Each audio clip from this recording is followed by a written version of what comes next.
Good morning. My name's Will Phillips, founder of Roundtables. I've been involved with helping businesses solve problems for about 40 years. As an outsider, it's very easy to see how frequently and how often their efforts to solve problems are ineffective because of the way they approach problems. The first thing I'd like to do is to take this word, solving, out of your vocabulary.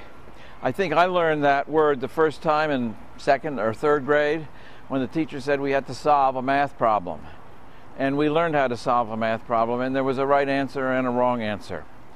When you move into management, addressing problems is much more sophisticated than second grade, and there's not always a right answer. There's often a good answer, but not always a right answer. What I'm going to share with you today in about 5 minutes is a tool that if you practiced it across your organization and down your organization all the time, it would transform your business in terms of its productivity, in terms of its morale, in terms of its organizational health. Very simple, very deep. So we take the word solving out and we replace it with 3 words. I'm sure you've heard that the Eskimos have a lot of words for snow because their life depends upon living on the snow. You need to know the difference between walk on snow and breakthrough snow and ankle-breaking snow. If you don't know that, you won't travel safely the way you'd like to. And the same is true in management. The first word in addressing problems is called arresting the problem. That means stopping it from getting worse. It doesn't mean fixing it. It means stopping it from getting worse. A pipe breaks, say, in your facility, and you're being flooded. The very first thing you want to do is stop it from getting worse. Turn off the electricity so no one gets electrocuted. Turn off the water main, hopefully you know where it is, so the water stops coming in. Have you fully addressed the problem? No. There's still 6 inches of water there. But you stopped it from getting worse. Every manager must know how to take this fast, immediate action. In fact, every staff member needs to know. If you run a health club and someone's on a treadmill and collapses with sudden heart failure, you can't wait for management to have a meeting and to decide how to arrest this problem. You need every single person on your staff knowledgeable about what to do immediately. And that means to grab the AED and start reviving this person, calling 911, and so forth. You need an emergency protocol to deal with every possible emergency so that you can arrest it and stop it from getting worse. So, what happens after you arrest it? The next thing you do is you relieve the symptoms. Now, what's interesting about business problems is that they usually only get attention from the organization when the symptoms from the problem cause pain or discomfort. If there's no pain or discomfort, maybe worry or anxiety, there's no action. And that's true for 99.999% of most businesses. Taking proactive, anticipatory action to prevent problems is often a result of your anxiety or worry. But let me see if I can explain this a little more thoroughly. We're going to look at another picture here. There's the pain line. It hurts up here, feels good down here. A problem often begins to emerge at this level, just like when you get a head cold. Something's going on in your body for days or weeks before that little tickle shows up in the throat.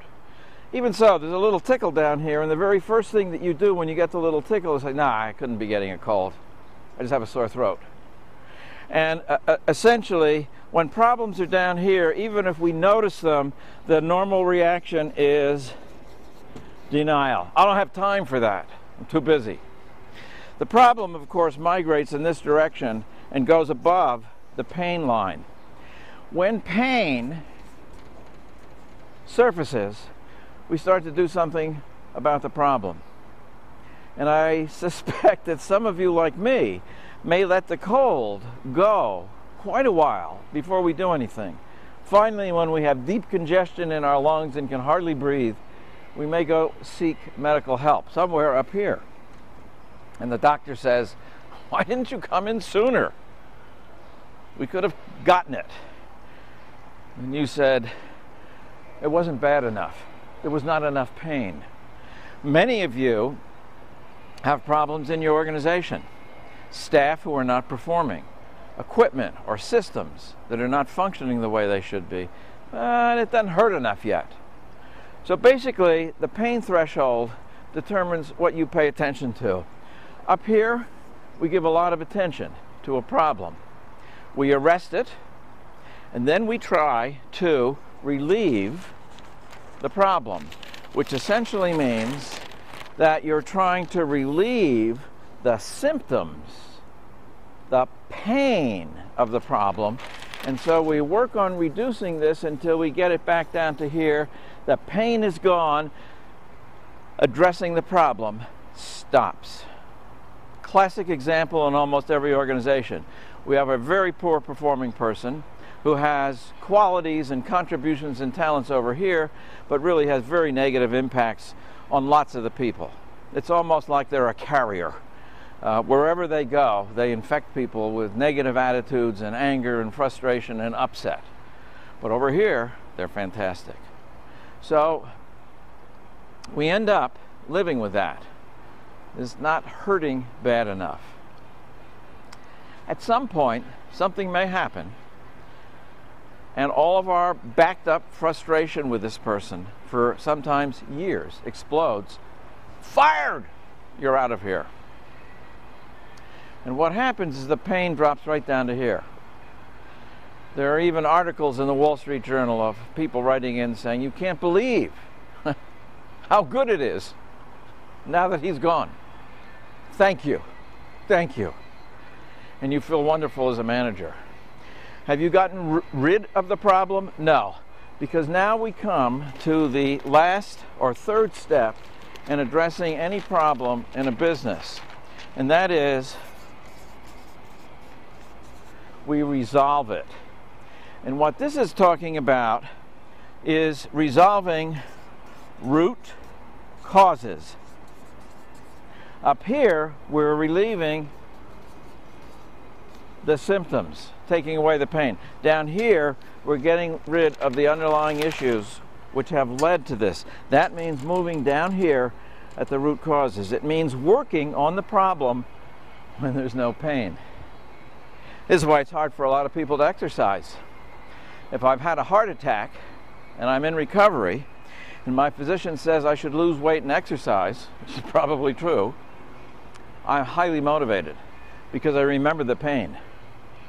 But down here, when I've not yet had a heart attack, or there's no pain, there may be no motivation to take diet and exercise seriously. And so we operate with denial. Here's my suggestion for your business on how to alter and change, if not transform, the business. Make sure every single employee knows how to arrest problems. Practice this with emergencies.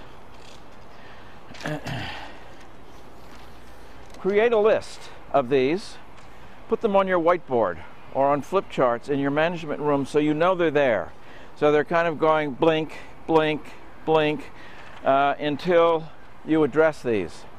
As you address these, wipe them off and move them to another sheet of paper or another whiteboard that says resolving problems, make a list, improve the hiring system, integrate the management information system, and slowly prioritize and work on those until they're resolved. It's very simple to tell whether you've resolved the problem or not. In this case, if you just bring the problem back to here, we've fired the poor performing employee, but we haven't corrected the hiring system. The poor hiring system will repeat the problem a year or 2 or 3 years later with another mishire. This time it won't be Harry, it'll be Margaret, and we'll think it's a different problem, but it's the same cause. Folks, good luck in thinking of problems at these 3 different levels. Be an Eskimo. Good luck.